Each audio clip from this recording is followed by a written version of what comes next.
안녕하십니까. BTM 불교TV 전략기획실장 유건주입니다. 마음을 바꾸는 시간 고인사이드 강연의 문을 열겠습니다. 인생을 살아가면서 시련과 역경을 겪지 않는 사람은 없을 것입니다. 문제는 시련과 좌절, 역경을 겪는 것이 중요한 것이 아니라 그런 상황을 어떻게 이겨나가느냐의 문제겠죠. 오늘은 시련과 좌절의 시간을 슬기롭게 이겨내신 라이프 멘토 한 분을 모시려고 합니다. 카리스마 넘치는 명품 연기를 통해서 영화와 드라마를 더욱 돋보이게 해주는 씬스틸러, 탤런트 이재용 선생님을 모시고 이야기 나누어 보는 시간 갖도록 하겠습니다. 이재용 선생님 자리에 모시겠습니다. 안녕하세요. 네, 안녕하세요. 반갑습니다. 네. 예.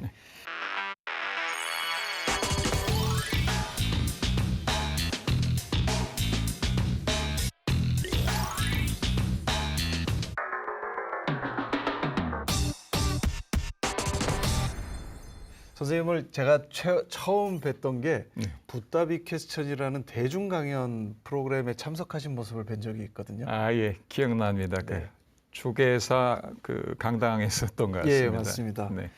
사실 저는 그때 조금 놀랐었거든요. 왜냐면은 탤런트께서 네. 낯익은 목소리로 구석에서 모자를 지그시 눌러 쓰시고 네. 손을 직접 드셔서 질문하시는 모습을 보면서 명상에 대해서 굉장히 관심을 많이 갖고 계신 게 아닌가 이런 생각이 들었거든요. 명상에 대한 관심보다는 저 역시 그 한 사람의 인간으로서 제 자신의 실존이 도대체 뭔지 너무 답답하다 보니까 그 갈증 때문에 그 강연장을 찾아서 그렇게 질문까지 하게 됐던 것 같습니다. 제가 사실 그날 선생님을 딱 한눈에 알아보고 나중에 언젠가 좋은 자리가 있다면 한번 그 말씀을 자세하게 한번 들어보고 싶다 이런 생각을 했었는데 바로 오늘이 그날인 것 같습니다. 이것도 다 부처님 인연법 때문에 만나는. 예. 네. 선생님께서는 수행을 열심히 하는 불자로도 유명하시잖아요. 저희 불교TV의 가피에도 한번 출연하셨었고요. 솔직히 말씀드려서 제 양심에 걸고 맹세를 하자면 그렇게 열심히 하는 불자는 아닙니다. 다만 수행이 왜 필요한가, 그거는 요즘 들어서 절실하게 제가 느끼고 있는 것 같습니다. 그래서 뭐 수행을 내가 합니다라고 이렇게 내세울 만한 거는 아니고요. 그냥 공기를 마시듯 물을 마시듯 이 수행을 통해서 내 마음을 들여다보는 게 삶을 살아가는 데 있어서 꼭 필요한 일이겠다. 그걸 절감하다 보니까 뭐 길을 가다가도 제 마음을 살펴보기도 하고 매일 아침을 기도로 시작하고 그런 일들을 갖다 계속 반복하고 살아가고 있는 것 같습니다. 네. 30년 넘는 연기 생활을 통해서 아주 이제는 확실하게 대중들에게 이렇게 각인되고 있는 그런 배우신데 그 연기 생활에 대한 이야기, 그다음에 그 과정에서 겪었던 여러 가지 어려움 얘기, 또 오늘 들려주실 수행의 얘기 아주 기대가 됩니다. 강연 청해 듣도록 하겠습니다. 부탁드립니다. 네, 감사합니다. 네. 반갑습니다, 불자 여러분. 많은 분들이 지금 전대미문에 아주 힘든 상황을 경험하고 있습니다. 너나 할 것 없이 힘들지 않은 분이 없을 정도로 지금 전 국민, 나아가선 전 세계가 힘든 상황을 겪고 있는데 저도 여러분 못지않게 힘든 상황과 맞닥뜨리면서 하루하루를 이겨내고 있습니다. 하지만 이런 힘든 상황을 어떻게 바라보고 무슨 생각으로 어떻게 이겨내는가 하는 것이 지금 제가 맞닥뜨린 하루하루 공부의 과제인 것처럼 여러분들과 이 문제들을 해결해 나가는 지혜를 모아보고자 오늘 말씀을 드리게 됐습니다. 제가 연기를 처음 시작한 80년대만 해도 딸을 두신 어머님들께서 사윗감 기피 대상 1호로 생각하시던 그런 직업군을 저는 선택을 해서 여태 걸어왔습니다. 당시만 해도 저희 같이 연기하던 동료들은 주식이 거의 그 라면이었거든요. 그러다 보니까 이 매일같이 삼시세끼를 라면으로 때울 수 없으니까 어떤 때는 라면이 물리다 보니까 서로 정보를 공유한다는 게 야, 너 라면을 좀 더 맛있게 먹는 방법 혹시 없니? 이런 얘기를 할 정도로 늘 영양실조와 그리고 이제 궁핍한 주머니 사정 때문에 힘들게 하루하루를 보내고 있었습니다만 연극에 대한 열정만큼은 그 무엇과 바꿀 수가 없어서 그 힘든 세월도 그런 열정으로 대신해서 겪어내곤 했었습니다. 그러던 제가 대학을 졸업하고 힘든 연기자의 길만 가는 게 아니고 뭔가 부업을 해서 다른 동료들과 함께 힘든 현실을 극복해가면서 연기를 계속할 수 있는 방법이 없을까 이렇게 고민을 하다가 일본 유학을 결심하게 됩니다. 하지만 그 유학 결심은 현지 상황이 힘들어지면서 수포로 돌아가게 되고 저는 어느 날 밤 제가 대학을 졸업했음에도 불구하고 부모님 슬하에서 부모님께 폐해를 끼친다는 사실이 너무도 힘들어서 술을 먹고 밤에 머리를 깎고 야반 도주를 하게 됩니다. 그리고 부산으로 올라오게 되지요. 그리고 부산에 있는 남포동 뒷골목에서 아르바이트를 하면서 하루하루를 보내게 됩니다. 물론 연극에 대한 꿈은 놓치지 않았죠. 하지만 녹록치 않은 현실 때문에 저를 위로할 수 있는 것은 술뿐이라서 그 시절 저는 매일 술에 젖어 사는 그런 삶을 살게 됩니다. 그러다 보니 당연히 건강도 놓치게 되고 제 정신도 상당히 황폐해지게 됩니다. 그러던 와중에 남포동에서 제가 대학 때 다니던 살고 있던 하숙집 주인 형님을 만나게 됩니다. 그분이 사실은 제 일본 유학을 결심하는 데 많은 영향을 끼치셨던 분인데 그분께서 저를 보고 하시는 말씀이 너 지금 행색이 말이 아니다. 너 이대로 더 살다가는 사람 노릇 제대로 못하고 언제 어디서 죽을지 모르니까 너 빨리 몸과 마음을 추스려라. 그런 말씀을 하십니다. 그러면서 소개를 해 주신 곳이 그 형님의 아내 되시는 분, 형수님께서 다니시던 절이었습니다. 몸도 마음도 빨리 추스려 봐야겠다는 생각도 한켠으로는 하고 있던 터라 흔쾌히 형님의 제안을 수락을 하고 그 절을 찾아 올라가게 됩니다. 그 절이 바로 지금 현재 저희 은사 스님이 계시는 절이었습니다. 당시에는 부산에 조금 외진되어 있는 시골 집이었는데 거기 군부를 떼는 그런 집이었어요. 그래서 제가 도착한 첫날 스님께서 하시는 말씀이 그대가 부처님과의 인연으로 여기에 온 거는 좋은데 내가 대신에 그대에게 돈을 요구하거나 하지는 않겠다. 하지만 자네가 자고 먹고 입고 하는 모든 것은 스스로 돌볼 수 있도록 해라. 이런 말씀을 하시더군요. 그리고 첫날 밤에 군부를 떼주셨습니다. 그리고 그 이튿날부터는 제가 스스로 방을 데우고 밥을 하라고 말씀을 하시고요. 자, 그 이튿날이 돼서 이제 어디서 본 건 있어서 절 마당을 쓸고 산에 올라가서 나뭇가지를 한 단을 해오고 쌀을 씻게 됩니다. 제가 쌀을 씻는 도중에 아무래도 손길이 서툴다 보니까 쌀알 몇 알을 흘리게 되는데요. 그때 그 모습을 본 스님께서 그런 말씀을 하십니다. 자네, 그 쌀알 한 알이 만들어지기까지 중생들의 많은 농부들의 고통이 얼마나 큰지 혹시 알고 있는가 이런 내용의 말씀이셨습니다. 사실 그런 생각 안 해보고 우리 쉽게 밥을 먹지 않습니까? 그리고 이제 입맛이 없으면 밥을 남겨서 버리기도 하는데 곰곰 생각해 보니까 벼농사를 짓는 농부들의 그 고뇌의 시간들 그리고 힘든 노동이 제 머릿속에서 차근차근 정리돼서 와닿는 겁니다. 그것뿐만이 아니고 내가 입고 있는 옷, 내가 편히 몸을 누이는 집, 이 모든 것들이 다른 사람들의 수고로움 끝에 얻어지는 것들이구나 하는 그런 생각에 저는 자그마한 이제 깨달음을 얻게 되죠. 세상은 모든 것에 서로 의지해서 서로를 도우면서 한 사람의 생명을 이렇게 공양을 하는구나. 자, 그리고 이제 드디어 제가 밥을 지어서 스님께 이제 그 공양을 올리러 밥상을 들고 마루창에 올라가는데 그 마루 석가래가 굉장히 낮았어요. 그러다 보니 키가 큰 제가 아무리 허리를 숙여도 그 지나가는 석가래에 머리를 쿵 부딪힐 수밖에 없었는데 그때 방 안에서 스님께서 한 말씀 하십니다. 숙여라. 아직 멀었다. 근데 사실 아침에 이렇게 잠이 깨가지고 이제 어딘가 부딪히거나 발을 찍거나 그러면 굉장히 짜증이 나지 않습니까?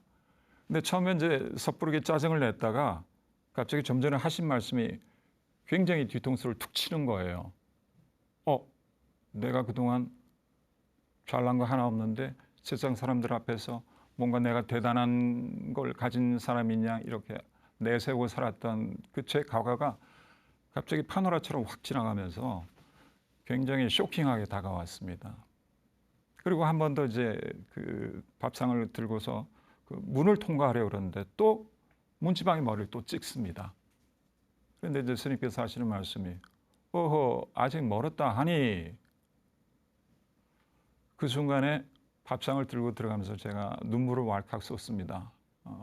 왠지 모르겠는데 제가 나라고 여겼던 과거의 모든 행태들이 정작 내 것이라고는 하나 이렇게 그렇게 여길 수 없는 남으로부터 주워 듣거나 남의 도움에 의해서 이렇게 저한테 잠시 이렇게 이제 흘러 들어왔던 것들을 저는 그걸 갖다가 제 것이라 붙들고 거기에 연연하면서 저의 아상을 굉장히 두텁게 해왔다는 그 사실을 깨닫게 됐습니다. 그런 깨달음이 있음에도 불구하고 저는 이제 세속에 미련이 많아서 저를 내려와서 배우의 삶을 이렇게 이어나가게 되는데 결혼도 하고 자식도 낳고 이렇게 이제 생활을 꾸려가는 와중에 제가 정신병원에서 제안을 받는 게 정신병원 환자들을 사이코 드라마를 통해서 이렇게 치유하는 프로그램이 있으니까 와서 좀 도움을 주면 좋겠다라는 그런 얘기를 듣습니다. 그래서 저는 새로운 경험이기도 하고 그래서 그 병원에 제자를 데리고 들어가서 환자들 대상으로 사이코 드라마를 하게 됩니다. 그런데 사실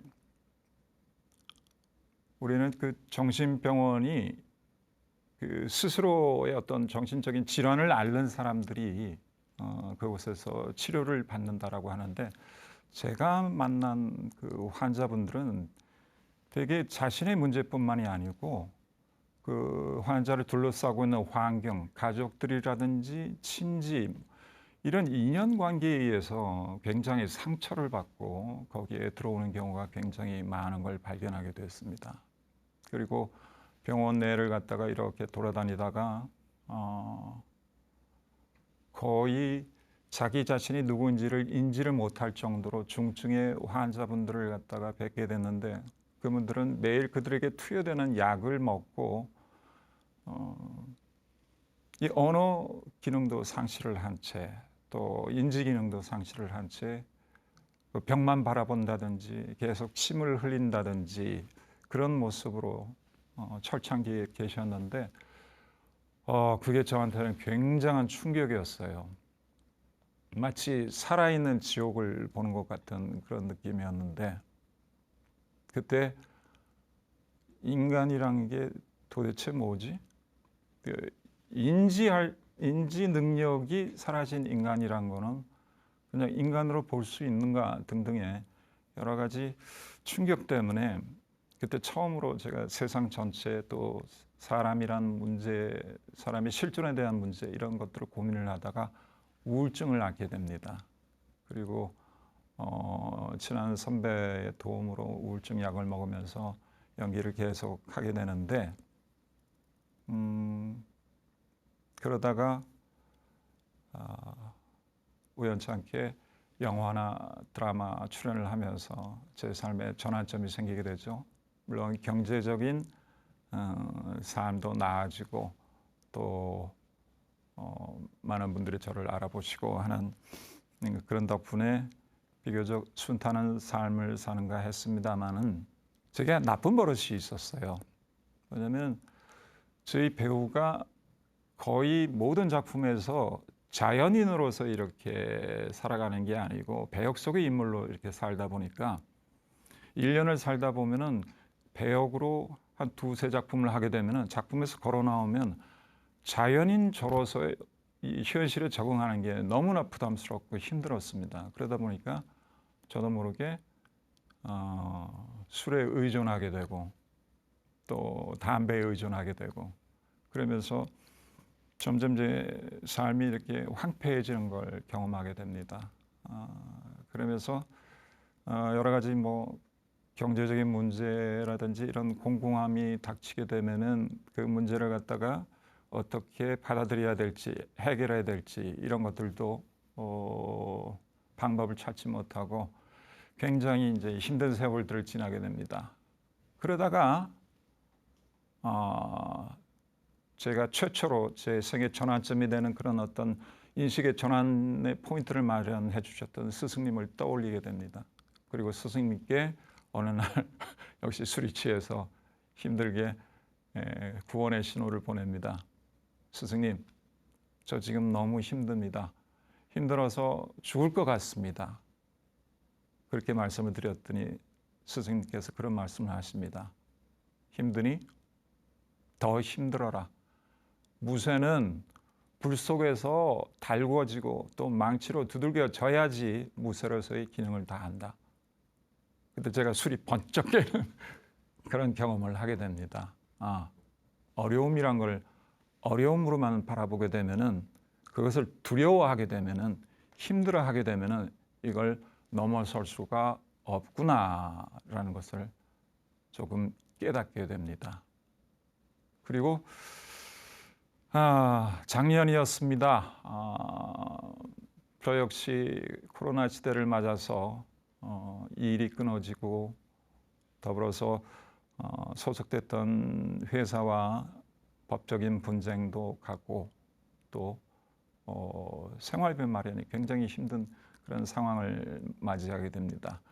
현실적인 문제는 저한테 이제 끝없는 고민을 안겨줬고 저는 밤잠을 잘 수 없어서 거의 3, 4개월을 뜬 눈으로 밤을 보내게 됩니다.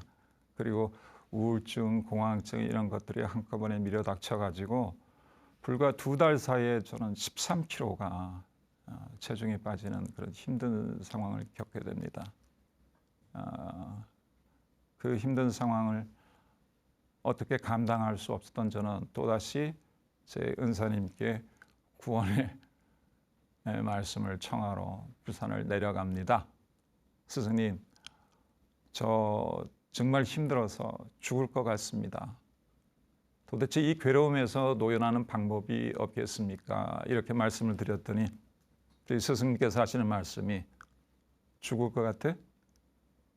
그러면 네가 죽기 하루 전에 날 찾아오너라. 그러면 내가 네가 그 어려움을 벗어나는 방법을 알려주마. 이런 말씀하시는 거예요. 저는 뭔가 그분이 신통이라도 발휘해서 제 어려움을 해결해 주시길 바랐는데 죽기 하루 전에 찾아오라는 이 말씀을 듣고 또다시 이제 고뇌에 빠져서 밤을 지새기 시작했습니다. 그러면서 이제 마음이라는 것이 모든 고통을 인지하고 그 고통을 해결하기 위해서 애쓰는 것도 마음인데 도대체 이 마음이 어떤 물건이고 어떤 작용을 하길래 내가 이토록 힘들어하는가? 그러니까 마음이 인지하지 않으면 고통이 없다는 걸 그때서 조금 깨닫게 됩니다. 그래서부터 저는 이제 스님께서 전해주신 그 수행 방법이죠. 진언을 계속 외우면서 역시 이 고통을 벗어나게 해달라고 기도를 함께 하게 됩니다. 기도를 통해서 고통을 벗어나게 해주십시오. 그리고 진언을 외우면서 그 고통을 벗어날 방법, 지혜를 얻고자 몸부림을 치게 되는데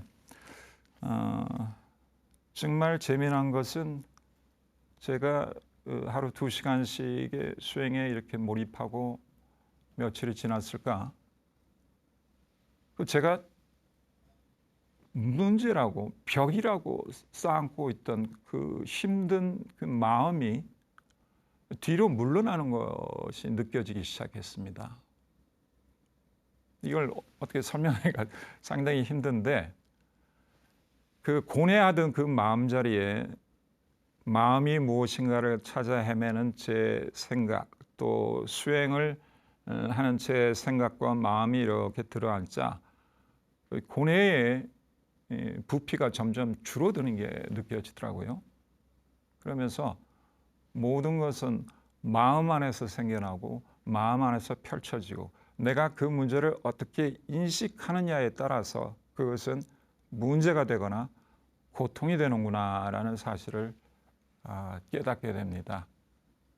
그 순간부터 마음을 수행 쪽으로 옮겨놔야겠다.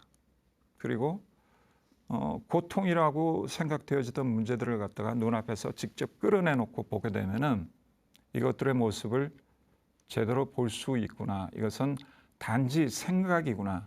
그리고 고통의 감정이란 것도 이 생각에 뒤따르는 하나의 허상에 불과한 것이구나. 물론 제가 그런 생각을 갖는다고 현실의 문제가 이렇게 금방 해결되거나 하는 건 아니었습니다만, 어쨌거나 문제를 바라보는 제 태도가 바뀌면서 제 마음속에는 일종의 근육 같은 게 생기기 시작했습니다. 어떤 근육이냐? 아무리 힘든 문제도 이것이 생각으로 떠올랐다가 뿌리 없이 사라지는 하나의 관념에 불과한 것이다. 이것을 네가 어떻게 바라보고 어떻게 받아들이냐에 따라서 이것은 문제가 되거나 아니면 단순한 사실로 인지되거나 할 것이다 라는 것이었습니다. 물론 이런 발견 혹은 작은 깨달음에 이르도록 한 것은 그동안의 진원 수행이나 혹은 제 마음을 살피는 지관법 수행이죠. 예. 이런 수행을 통해서 그 경험했었던 마음 작용에 대한 조그만 이해가 그 바탕이 됐었던 것 같습니다. 지금 많은 분들이 현실의 문제 앞에서 굉장히 힘들어하시고 계신 걸로 알고 있습니다. 제가 그 마음을 충분히 헤아릴 수 있을 것 같습니다. 특히나 가족들의 생계가 걸린 문제, 이런 문제들을 어떻게 감히 가볍게 다룰 수가 있겠습니까? 그런데 이런 말씀을 전해드리고 싶습니다. 모든 문제는 우리가 인지하지 않는 한에는 우리한테 문제로 다가오지 않습니다. 우리의 혼란한 마음, 그 중에는 불안과 더 넘는 걱정, 이런 것들이 하루에도 수십 수백 건의 생각이 이 머릿속에 떠오르고 우리는 거기에 끄달려서 밖에 있는 대상으로 마음이 쫓아나가면은 문제를 집중해서 바라보고 그 문제의 해결점을 찾는데 굉장히 혼선을 빚게 됩니다. 그래서 문제를 바로 인지하기 위한 방법이 바로 수행이다라는 것을 저는 그 힘든 경험을 통해서 깨닫게 됐습니다.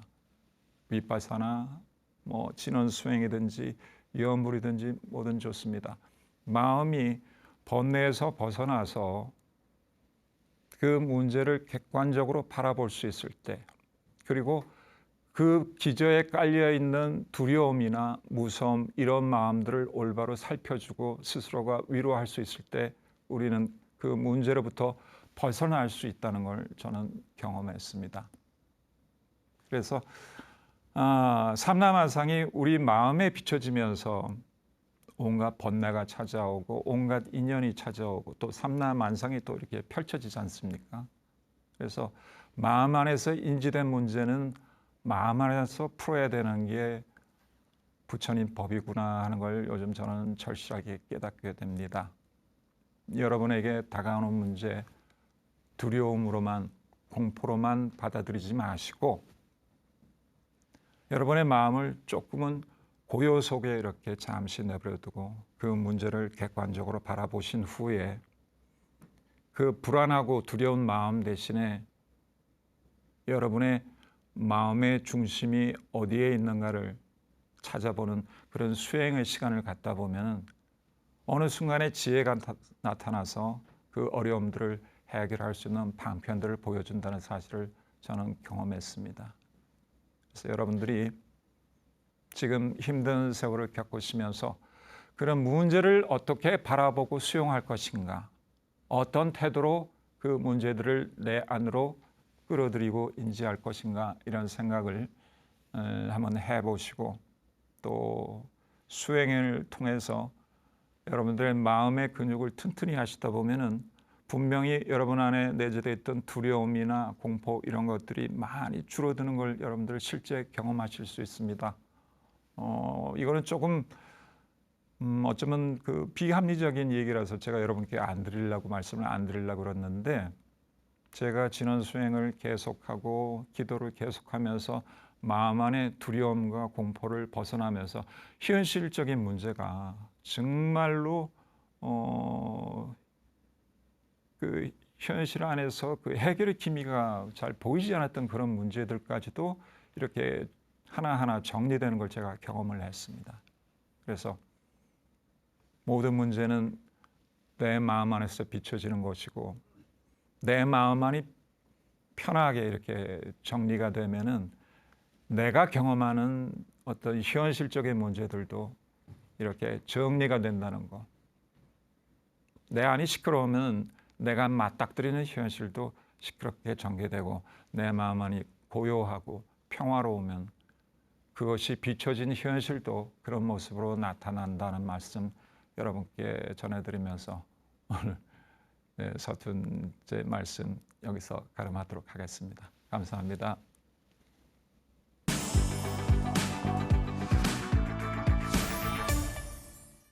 강연 아주 잘 들었습니다. 제가 밖에서 이렇게 목소리를 들어보니까 네. 더 목소리가 이렇게 명료하게 잘 들리는 것 같아요. 연극을 하셔서 그런지 발성이 굉장히 좋으신 것 같은데. 아이고, 발성 공부는 뭐 평생 걸리는 일이라 가지고 부끄럽습니다. 학생들 강의도 많이 하셨다고 그러는데 어떤 네. 강의를 많이 하셨었나요? 생계를 위해서 학원에서 이제 입시생들도 가르쳤고, 그리고 5군데 대학에서 또 이제 전공 학생들을 가르치기도 했었습니다. 네.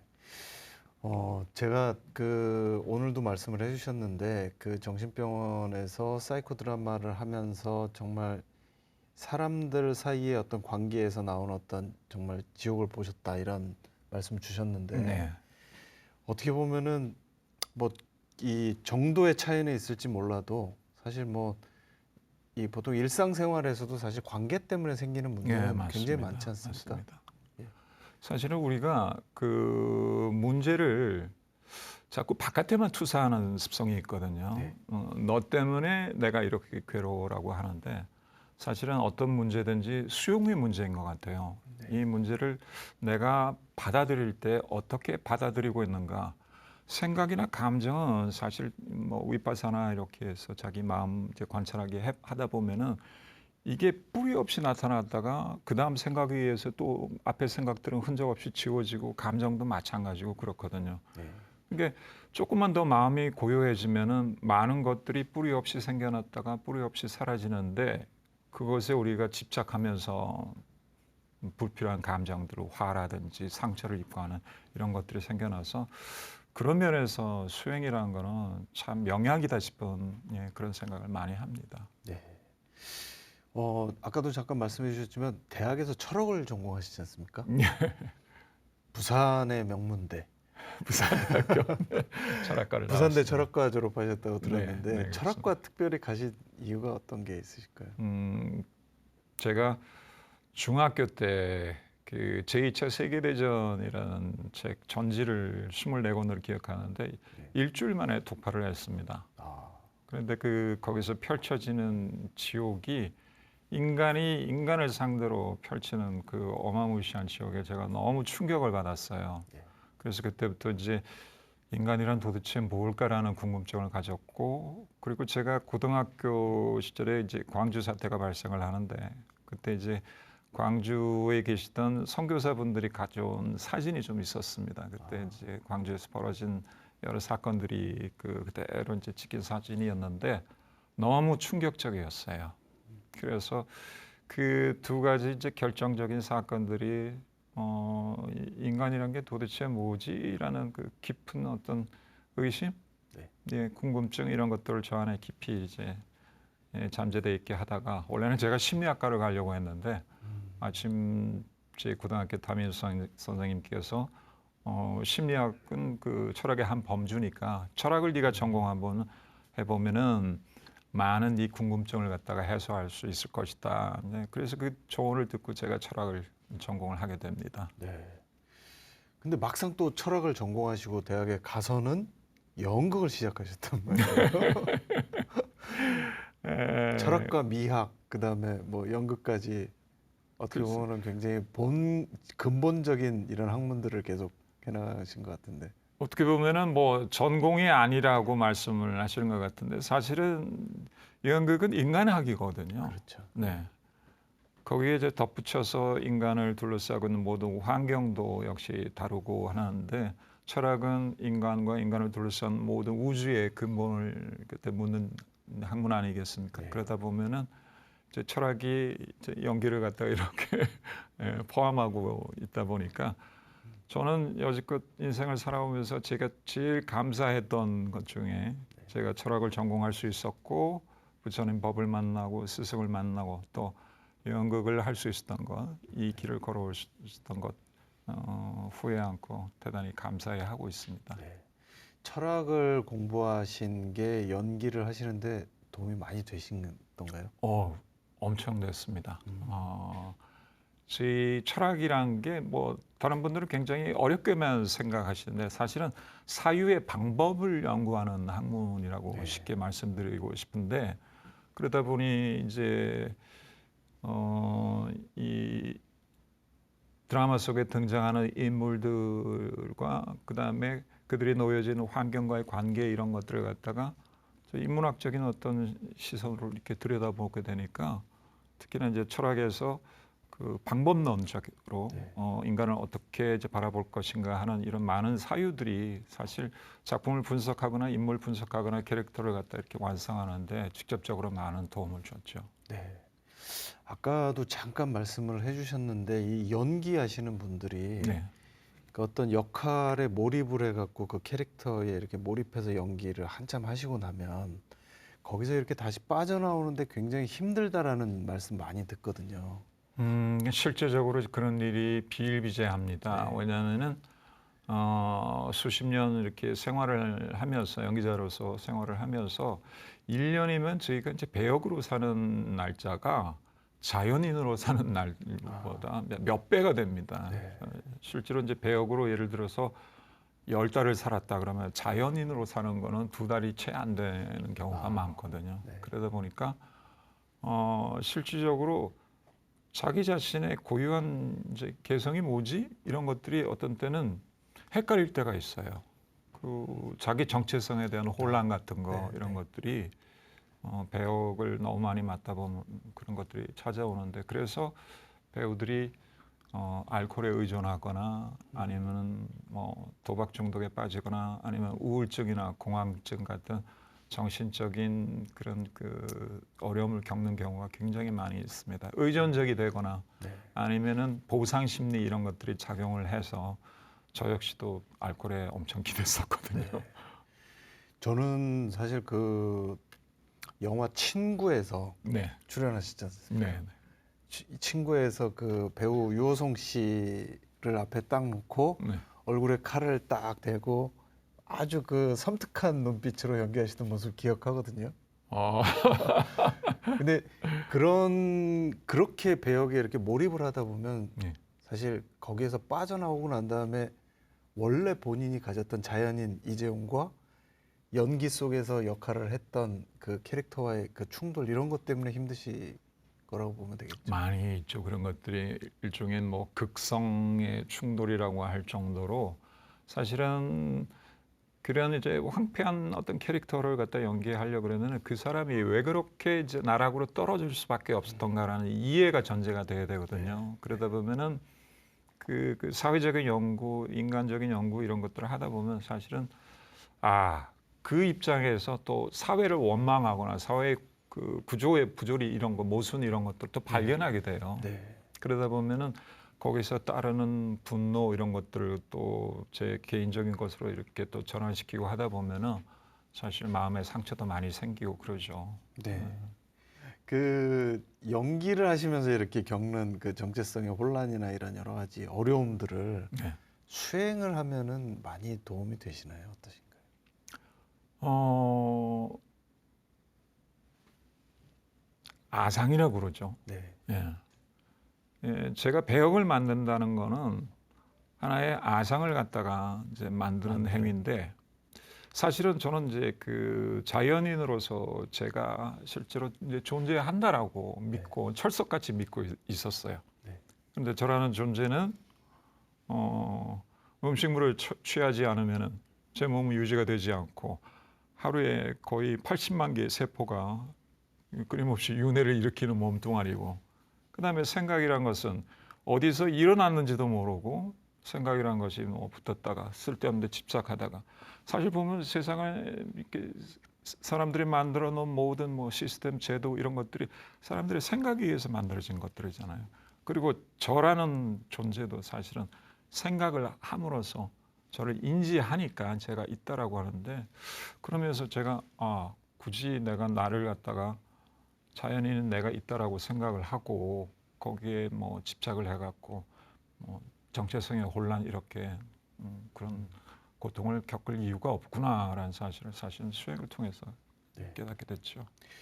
아까 강연에서도 진원 수행도 말씀해 주셨고 위파사나 수행도 말씀해 주셨고 네. 또 티베트 뭐 이런 명상 수행도 말씀해 주셨는데 사실 그 정도를 말씀하실 정도의 어떤 수행 경험을 가지고 계시다는 거는 어느 정도 이 수행의 단계를 다 밟아가면서 지금까지 수행의 이 단계를 계속 높여 오셨다고 볼 수 있을 것 같은데 어떠신가요? 그거는 제가 감히 그렇게 말씀드릴 수는 없고요.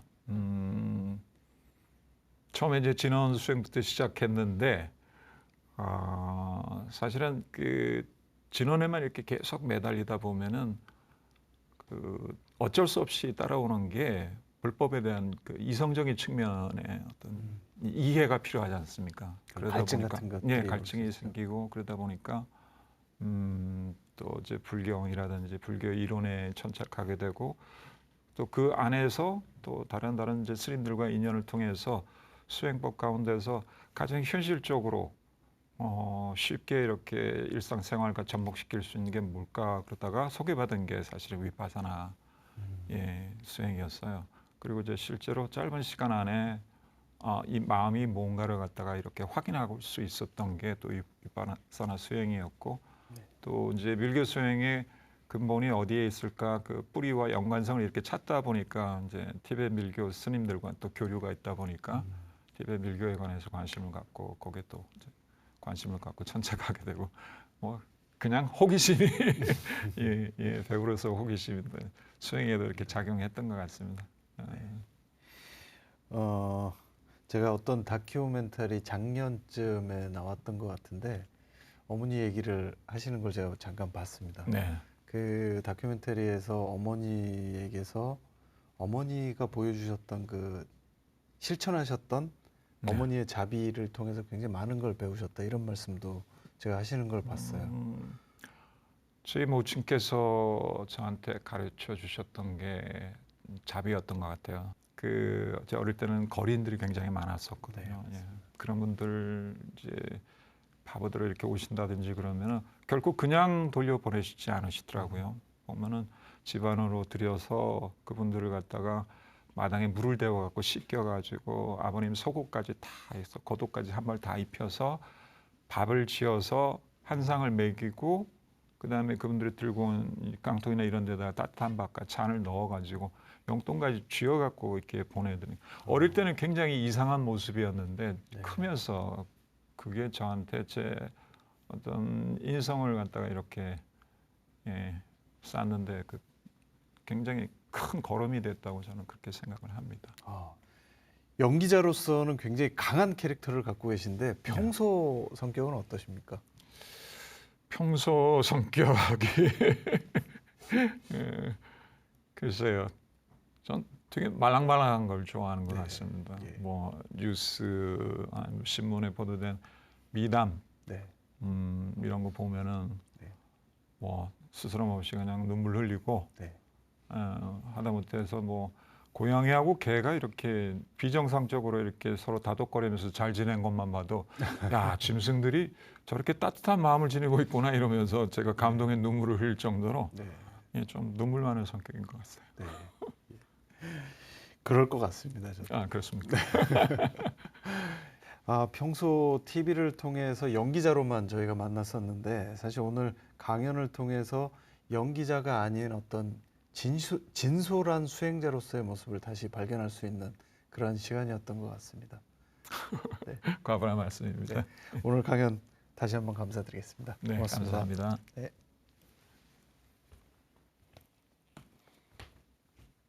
부처님께서 열반에 들기 전 마지막 설법을 하시면서 제자들에게 마지막 당부의 가르침을 남기신 경전이 바로 유교경입니다. 유교경에 이런 말이 나옵니다. 흐트러진 마음은 두렵기가 맹수나 독사보다 더해서 큰 불길이 치솟아 오르는 것도 그것에 비할 바 못된다. 즉 우리 마음이 흐트러지면 치솟는 불길보다도 더 무섭다는 그런 말입니다. 우리가 겪는 고난과 역경, 좌절도 가만히 들여다보면 외부적인 상황보다 오히려 우리 마음속에서 대응을 제대로 못해서 생기는 문제가 더 많다는 그런 말씀이겠습니다.